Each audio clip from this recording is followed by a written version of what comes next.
Across Azeroth stand 4 known world trees. Of these, 3 have suffered great loss.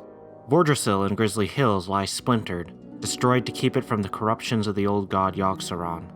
Teldrassil in Val'sharah is falling to the corruption of the Emerald Nightmare, and Nordrassil, the first world tree, the true world tree, grown from the mother tree and standing tall atop Mount Hyjal. Through it, the Night Elves gain superior strength and vitality, an extension of the blessing given to the tree by the red dragon aspect Alexstrasza. They gained better ability to enter the Emerald Dream through the blessing given by the green aspect Ysera, and they gained immortality, a trait inherited by the Brawn aspect Nozdormu's blessing. These 3 blessings had long defined the Night Elves, and so when the eve of the Third War came and the Eredar Archimonde attacked Nordrassil, it was with great loss that Malfurion used the power of the tree to defeat Archimonde, an act that caused extensive damage to the tree itself. Though the tree has since regrown in the time following the Third War, the blessings it once held has been lost forever to the Night Elves. Though the most powerful druids were still able to enter the Emerald Dream, many Night Elves abhorred the idea of losing their immortality. These Night Elves, headed by Fandral Staghelm, sought to create a new world tree in the hopes that they would regain that immortality. Malfurion rebuked the idea, stating that growing a world tree for the sake of immortality would not lead to immortality, but when Malfurion became lost within the Emerald Dream in his fight against the Nightmare, Staghelm convinced the Circle of Ancients and Darkshore that it was time to rebuild. And so several of the Night Elves' most powerful druids began to grow and cultivate the new world tree, the tree known as Teldrassil.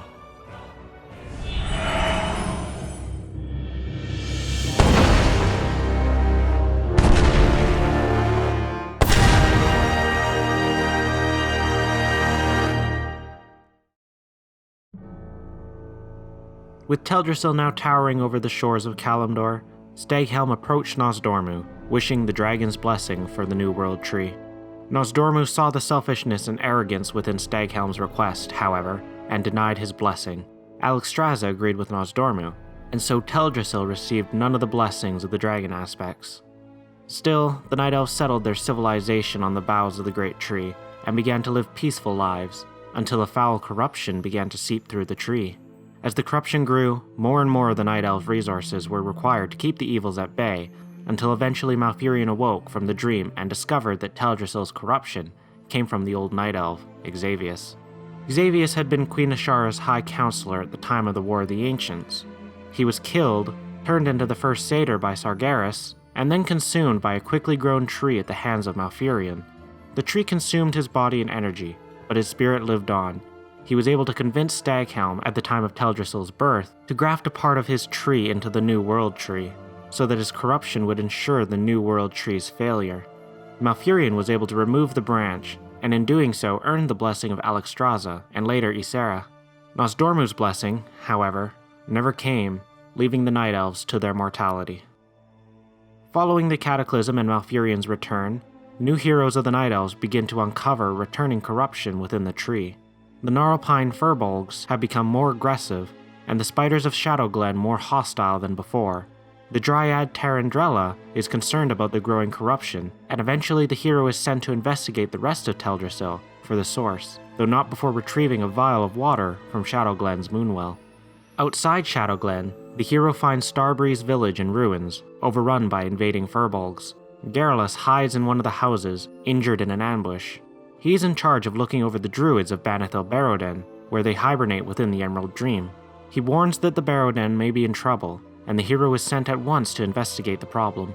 The Barroden is found infested with Furbolgs, and shamans who have found a way to separate the spirit of one dreaming druid from his body.